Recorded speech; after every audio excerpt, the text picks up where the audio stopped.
이번에는 참 특이한 게 줄다리기 하는 것처럼. 그렇죠. 그러니까 1차, 4차는 아랍이 공격했고 2차, 3차는 이스라엘이 공격한 거예요. 그러니까 4차는 70년대인데 이때에 아랍이 왜 공격을 했냐면 빼앗긴 땅. 네. 특히 이집트 입장에서는 그 시나이 반도와 수에즈 운하가 국가의 재정에 엄청난 중요한 곳인데 요충지죠. 그게 뺏겼단 말이에요.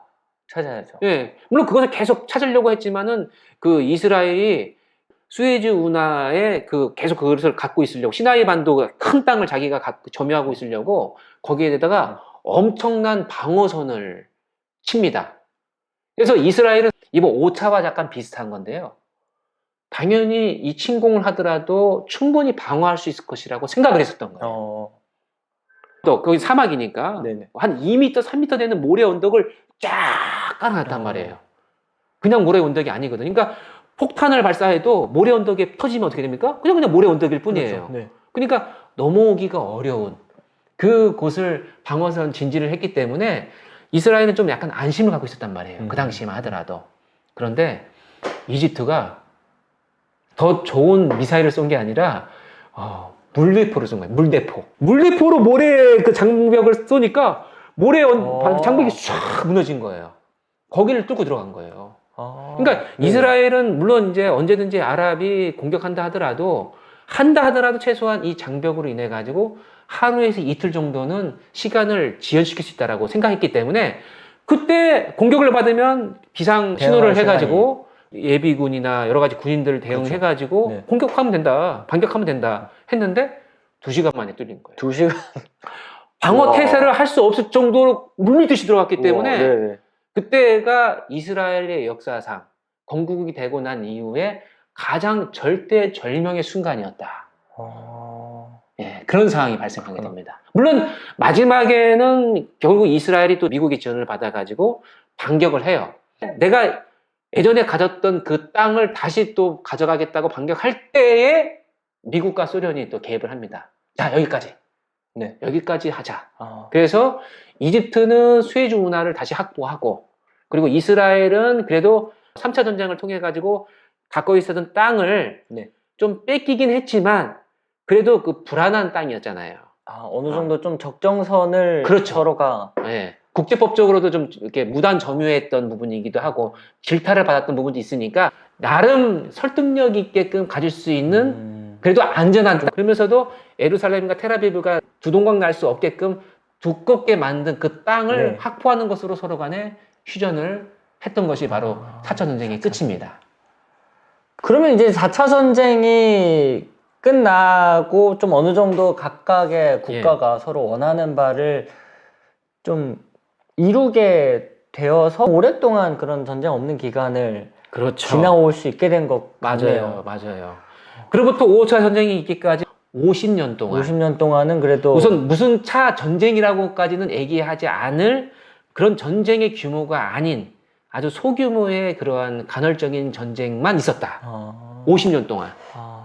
그리고 그러니까 특히 작은 전투들이 있었던 거죠. 그렇죠. 특히 여기서 또 핵심적인 것은 뭐냐면 1993년도에 아주 유명한 오슬로 협정이라는 게 있습니다. 그러니까 1973년도에 4차 중동 전쟁이 벌어져서 끝났잖아요.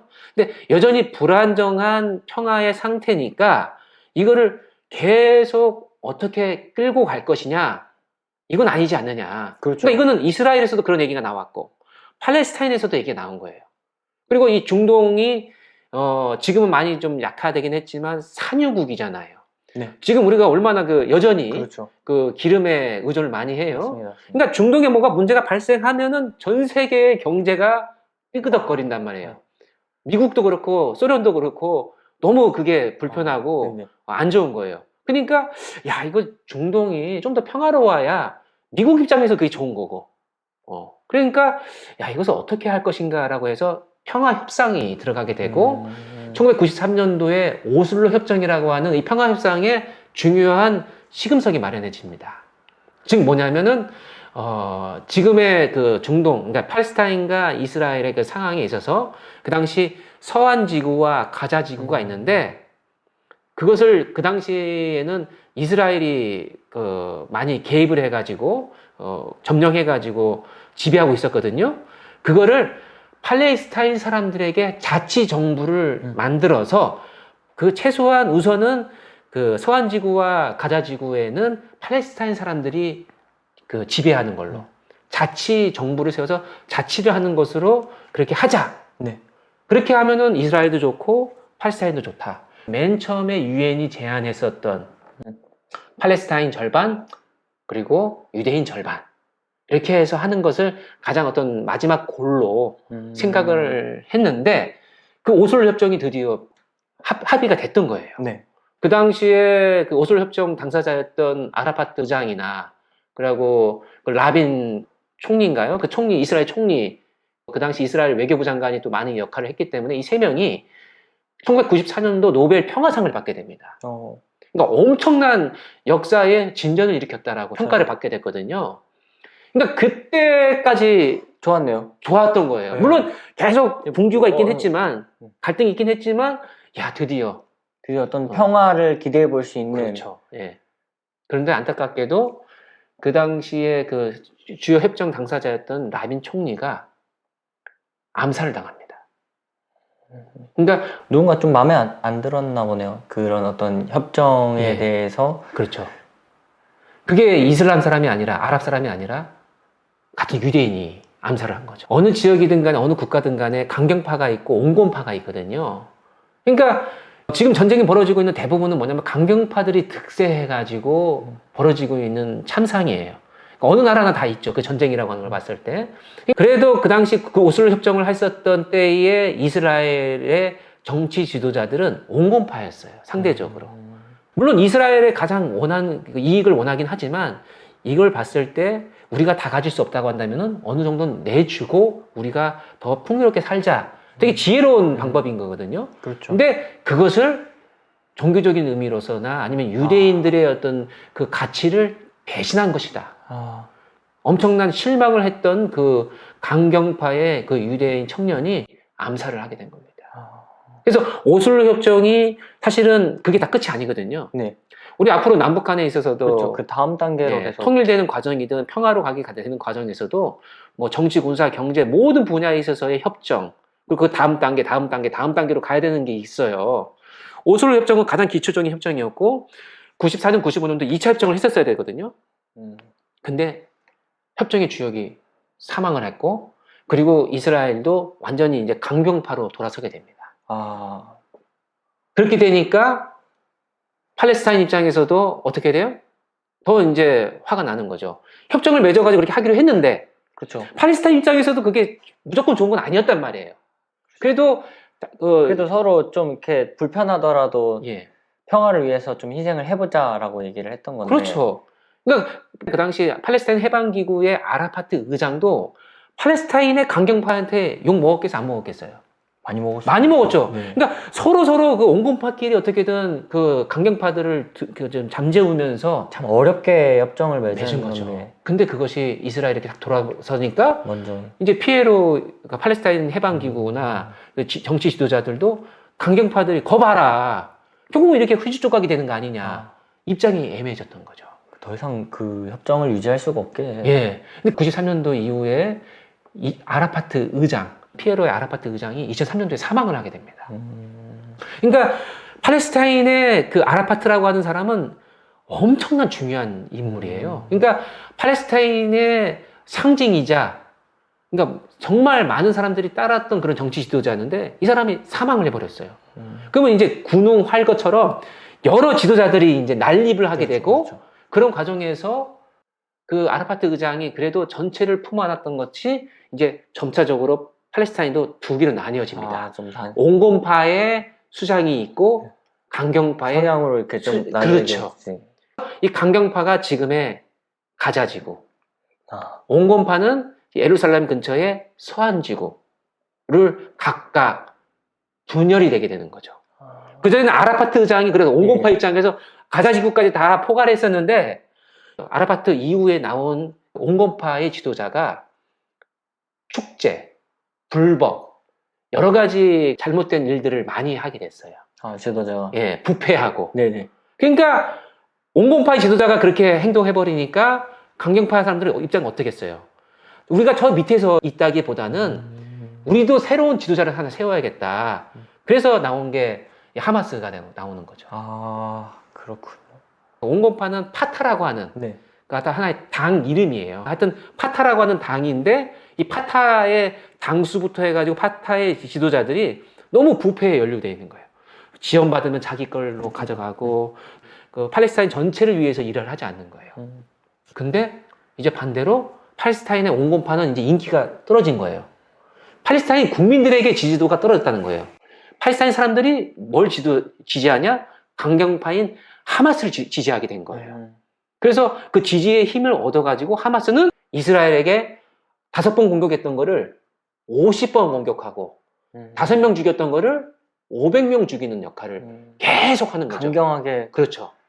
그러다 보니까 이스라엘도 이제 라빈 총리나 이런 온건파가 아니라 지금의 네타냐후 총리가 들어오게 된 거예요. 10대의 말로는 역대 최강의 빌런입니다. 이스라엘에. 그러니까 완전히 그냥 사고 뭉치예요.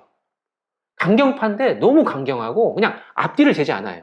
그러니까 이 사람은 사실은 이 네타냐후 총리는 이스라엘 역사상 최연소 총리가 되었어요.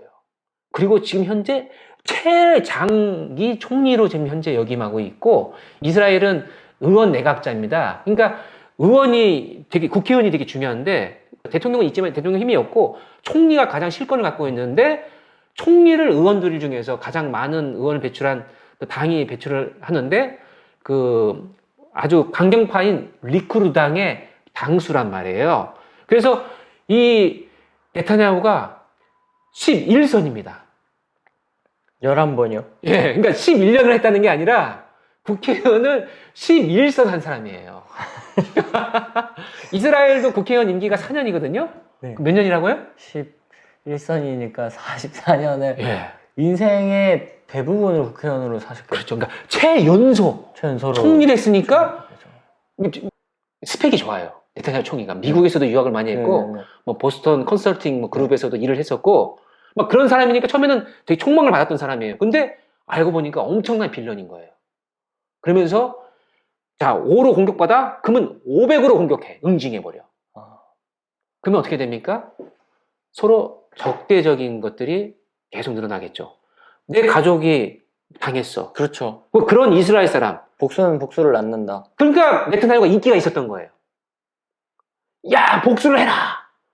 물론 그 지혜롭고 그리고 이렇게 가서는 안 된다라고 하는 그래도 온건한 그런 목소리도 있었지만 투쟁을 해야 된다라고 얘기하는 사람들이 목소리가 크잖아요. 그렇죠. 숫자는 같다 하더라도 강한 목소리를 내는 사람이 그래도 끌려가게 되지 않겠습니까? 이 네타냐후가 지금 이 상황에까지 오게 하는 하마스와 네타냐후가 둘이서 계속 적대적인 공생 관계로 있었기에 지금의 상황까지 왔다라고 하는 겁니다. 오슬 협정이라고 하는 아주 지혜롭고 평화로운 협정이 그냥 없어져 버리고 네. 그래서 지금 5차 전쟁이 있기 전에도 14년도, 2021년도, 2022년도에도 몇천 명이 되는 사람들이 죽었었어요. 왜냐? 네타냐후 총리는 입장은 뭡니까? 예를 들어서 2014년도 같은 경우에는 하마스가 이스라엘의 3명의 그 어린이들을 납치해 갑니다. 납치해가지고 살해를 해버렸어요. 당연히 그거는 아주 공분을 받고 하마스는 완전히 그냥 어떻게 보면 지탄받아야 되는 거죠. 어떠한 것도 그 명분이 될 수 없잖아요. 그렇죠? 근데 네타냐후는 그 3명 아이가 죽은 것을 가지고 지상전을 들어가가지고 몇천 명이 되는 그 가자지구에 점령을 하게 된 거죠. 그러니까 그런 상황에 이해는 이가 아니라 이해는 완전히 그냥 얼굴 이런 식으로 보복 응징을 100배, 200배 하는 게 네타냐후고 그것을 통해서 인기를 얻었던 사람이고 그러다 보니까 이제 5차 아까 얘기했잖아요. 5차 전쟁까지도 오게 됐는데 저는 당연히 하마스에 대한 것을 주도하고 싶지 않습니다. 근데 5차 전쟁이 직전에 벌어지기까지의 오늘 내일의 어떤 국제 정세가 되게 좀 중요하게 작용할 거라고 말씀을 하셨는데 그 부분이 어떻게 될까? 미국을 중심으로 해가지고 많은 나라들은 그 어떻게든 빨리 평화로 중재를 하려고 그렇죠? 노력을 하고. 근데 미국이 예전의 미국이 아니에요. 이제. 예전에 2010년도까지만 하더라도 미국이 세계 경찰 국가로서의 역할을 했지만 지금은 아메리칸 퍼스트. 야, 그거 우리가 중동에 개입해가지고 어떻게 됐냐, 지금.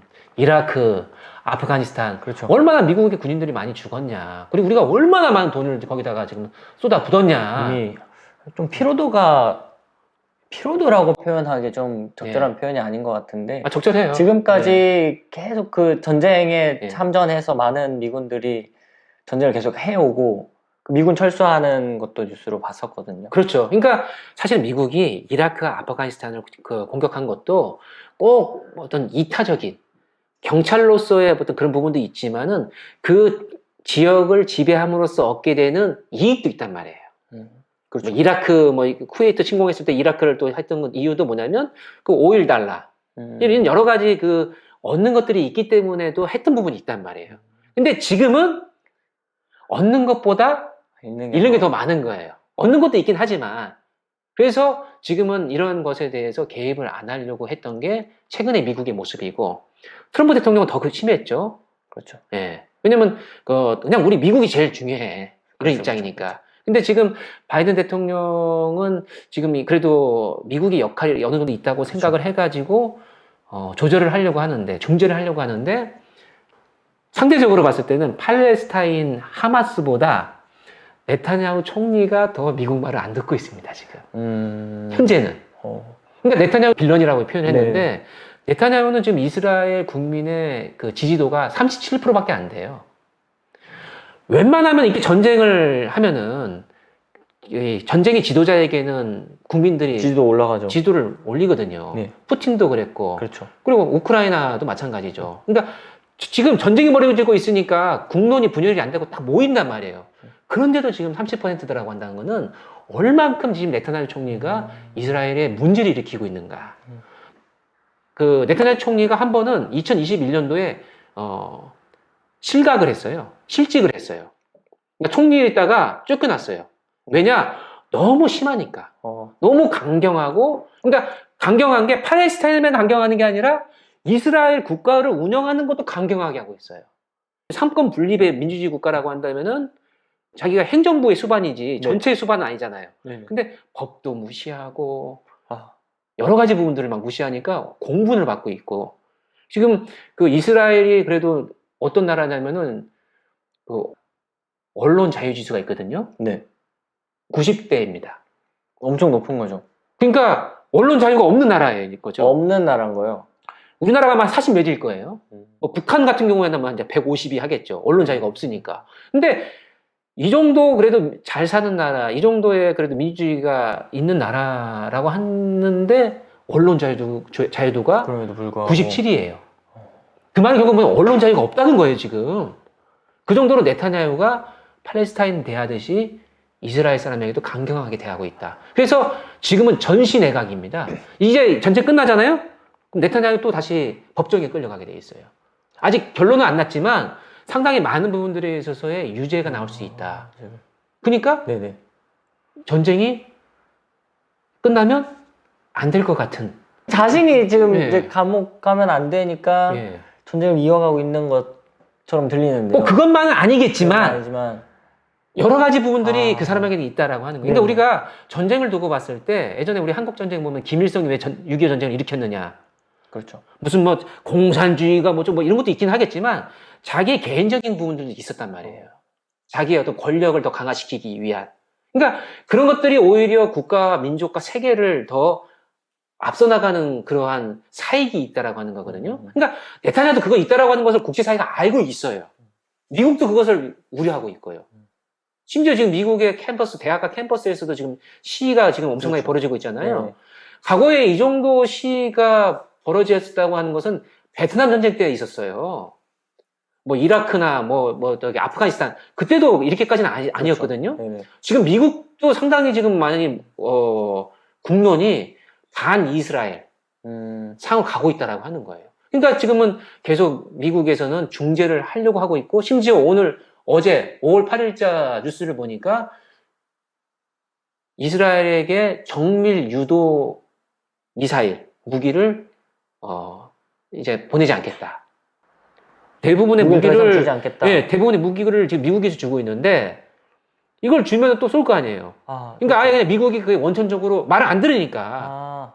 원래는 미국이 이스라엘 보호를 하기 위해서 미국을 계속 무기를 계속 줬는데 준 거죠. 무기까지 안 주겠다라고 하는 것까지 지금 와 있는 상황이에요. 물론 그것이 완벽하게 아니라 지금 잠정적인 유보인데 그걸 가지고 지금 미국은 지렛대를 삼고 있다라고 하는 거죠. 이스라엘과 하마스의 전쟁을 놓고도 많은 국가들이 같이 참여 개입돼 있고 네. 엉키고 설키고 어떤 이해관계, 역사의 관계들 씻을 수 없는 마음속에 한 그런 것들이 많이 맺혀 있는 거를 오늘 작가님 통해서 배우게 되는 것 같아요. 네. 근데 작가님 책들을 보면은 첫 번째 책도 그렇고 두 번째 책도 그렇고 10대들을 위한 10대도 이해하는 이런 이야기들을 항상 쓰세요. 네. 근데 10대들이랑 소통하는 거를 주로 좋아하시나요? 저는 이게 좋아하는 게 아니라 저에게는 생존입니다. 생존. 예, 왜냐면 저한테는 10대가 4명이 가까이 있거든요. 10대 4명. 네, 그것도 다 네. 여자라서, 공주님. 예, 여자라서 여자들의 언어가 남자들의 언어랑도 다르지 않습니까? 그러니까 10대의 여자. 10대 남자는 뭐냐면 그냥 축구공 하나 던져주고 그냥 나가 이러면 되는 거지만 10대 여자들한테는 우선 그 커피와 섬세함이 필요하죠. 아니면 뭐 또 이렇게 주스와 또 그거만 있으면 안 돼요. 조각 케이크가 하나 있어요. 조각 케이크. 예, 그것까지 같이 있으면서 10대가 이해해야 돼요. 이해. 네네. 예, 그게 저한테는 지금 생존이기 때문에 좀 그런 쪽으로 저도 좀 익숙해져 있습니다. 그러면 이제 책을 쓰실 때 어떤 사람들이 읽었으면 좋겠다 하는 게 있으셨을 것 같아요. 그래서 저는 그냥 여기에 관심 없어도 괜찮다. 왜냐면 저도 10대 때 전쟁, 평화, 통일 관심 없었어요. 저는 10대 때 뭐 어떻게 하면 더 맛있는 걸 먹을 수 있을 것이냐, 아니면 학교 선생님한테 혼나지 않을 수 있을 것인가, 이런 거에 관심이 많았기 때문에 충분히 저는 그것을, 몰라도 되고, 몰라도 되는데, 우연히 이 책을 봤는데, 이게 뭐지 해가지고 책장을 넘겨봤는데, 이해가 되네? 내가 몰랐던 거네? 라고 관심을 가질 수 있을 정도면 전 되겠다. 그 목적으로 썼습니다. 네, 작가님의 글의 마지막 챕터에는 끝난 전쟁, 끝나지 않은 죽음이라는 챕터가 그렇죠. 나오는데요. 예. 근데 사실 지금 전쟁이 또 이 책을 쓰는 탈고하는 그 사이에 새로운 전쟁이 벌어졌단 말이죠. 그러니까요. 참. 어떻게 생각하시나요, 작가님? 우선 제가 틀렸네요. 저는 그때 전쟁이 끝났다고 생각을 했고, 다만 끝나지 않은 죽음, 지속적인 어떠한 그 갈등과 그러한 테러로 인해 가지고 그 죽음을 막기 위해서 빨리 우리가 지혜를 모아가지고 평화로 가야 된다고 생각을 했었는데, 이렇게 다시 또 전쟁이 일어날 것이라고는 제가 틀렸습니다. 근데 이제 앞으로는 어떻게 될 것인가라고 봤을 때, 저는 여기에 국제사회가 계속 중재를 해야 되고, 그 미국의 역할과 함께 또 중요한 역할을 하는 나라가 저는 이집트라고 생각을 합니다. 이집트도 지금 생존의 문제가 걸려 있거든요. 왜냐면은 그 이집트도 인구가 한 1억이 넘었는데, 이집트가 그렇게 잘 사는 나라가 아닙니다. 못 사는 나라 중에 하나예요. 지금 라파라고 하는 지역은 그 이집트 국경 지역이에요. 그리고 거기에 지금 150만 명 정도의 피난민들이 와 있거든요. 그럼 이 150만 명의 피난민들이 그 중에 10%만 하더라도 15만 명이 이집트를 넘어온다 하더라도 이집트는 그것을 감당 못 합니다. 당장 우리 남한이지만 북한에 만약에 탈북자가 15만 명이 온다고 생각을 해보세요. 지금 우리 북한 이탈 주민이 지금 3만 명이 있는데도 우리가 지금 버거워요. 3만 명도. 15만 명이 온다고 했을 때 그것을 받아들일 수 있는 나라가 없는데 지금 150만 명 정도의 지금 피난민들이 와 있기 때문에 지금 전통적인 그 중재 국가인 이집트의 역할도 되게 중요합니다. 그러니까 미국과 이집트, 지금까지 평화를 위해서 중재했던 나라들이 포기하지 말고, 사실 네타냐후 총리 그 한 사람만의 그런 판단은 아니겠지만, 물론 그 지지 기반이 강경파의 지지 기반을 갖고 있기 때문에 한 사람만의 그 판단은 아니겠지만, 어떻게든 이스라엘 내부에서도 온건파의 목소리가 나올 수 있게끔 이집트의 중재 역할이 더 필요하다. 그 지혜가 필요하다고 저는 생각을 합니다. 그렇게 됐을 때, 그러니까 전쟁의 종식과 영구적인 평화에 대한 말씀을 했는데, 그것까지는 아니라 하더라도 지금 당장 5차 전쟁은 빨리 마쳐야 된다. 러시아 우크라이나 전쟁도 지금 아직 전쟁이 끝나지 않았지 않습니까? 빨리 끝내야 되거든요. 뭐 끝내기 위해서는 몇 가지 그 부분이 필요할 거예요. 협상이. 또 이 중동에 있어서도 팔레스타인 같은 경우에도 몇 가지 협상이 있는데 지금 현재 남은 건 3가지입니다. 협상안에 지금 하마스와 지금 네타냐후 간에 지금 협상의 기로에 있고 지금 아직 그 협상이 깨지진 않았어요. 첫 번째는 뭐냐면은 43일 안에 33명의 인질을 돌려보내는 겁니다. 그렇게 하면은 당장 그 이스라엘은 가자 지구의 점령군을 빼겠다는 거예요. 근데 하마스는 지금 많이 그래도 이 협상안을 가지고 진짜 인질을 풀려고 하고 있어요. 근데 여기서 이제 문제가 발생하는 게 뭐냐면은 네타냐후 입장에서는 지상군을 빼긴 빼지만 그게 영속적인 지속적인 것이 아니라 잠깐 빼겠다라고 얘기하는 거거든요. 그러니까 잠깐 빼는 것에 대해서 또 하마스는 그러면 우리가 33명의 인질을 다시 돌려보낼 수 없다. 그렇게 또 다시 문제가 발생하고 있다라고 하는 거죠. 이 휴전협정이 어떻게든 빨리 이 라파 지구에 지금 피난민들이 지금 이렇게 몰려있는 상황에서 시간이 가면 갈수록 이 150만 명의 피난민들이 계속 죽어갈 수밖에 없습니다. 지금 이미 임계치에 달아 있어요. 물도 없고요, 식량도 없고요, 연료도 없어요. 의약품도 없습니다. 다 막아놨어요. 그나마 지금 있었던 가자 지구의 땅굴, 이것도 다 지금 지상군이 점령하면서 다 땅굴을 무너뜨렸거든요. 물론 땅굴의 목적이 하마스의 그 사람들이 왔다 갔다 하는 그 테러의 목적도 있지만 더 큰 목적은 이집트에 있는 그런 물자들이 오는 그런 통로였거든요. 그게 지금 다 막혀 있습니다. 그래서 당장에 그 150만 명의 사람들이 죽지 않게, 인질도 지금 사실 죽어가고 있거든요. 죽어가지 않게 빨리 긴급하게 휴전을 하고, 그 다음에 사람 목숨을 우선 유지한 바탕위에서 좀 더 그 다음 단계의 협정으로 나가야 되지 않겠는가. 그 가능성을 우리가 함께 기도해야 된다고 생각을 합니다. 예. 네, 오늘 10대도 이해하는 전쟁과 평화 이야기 작가님 모시고 함께 북토크 3번째 시간을 가져봤는데요. 우리 독자분들을 위해서 마지막으로 한마디 부탁드리겠습니다. 네, 우리가 관심을 가져야 됩니다. 예. 우리의 지금의 관심이, 우리의 관심이 아니라 남의 일에 관심일 수 있는데, 그게 나중에는 우리의 일이 될 수 있고, 우리가 남의 관심을 요청할 때가 올 수도 있습니다. 그게 우리 한민족의 최근의 역사였기도 했고요.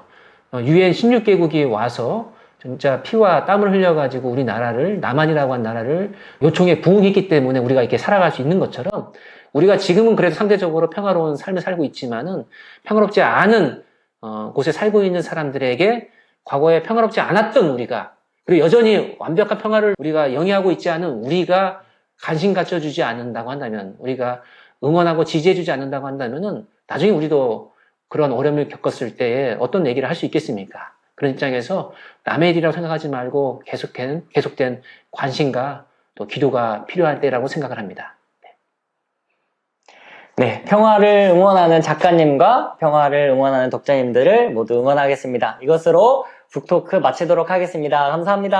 감사합니다.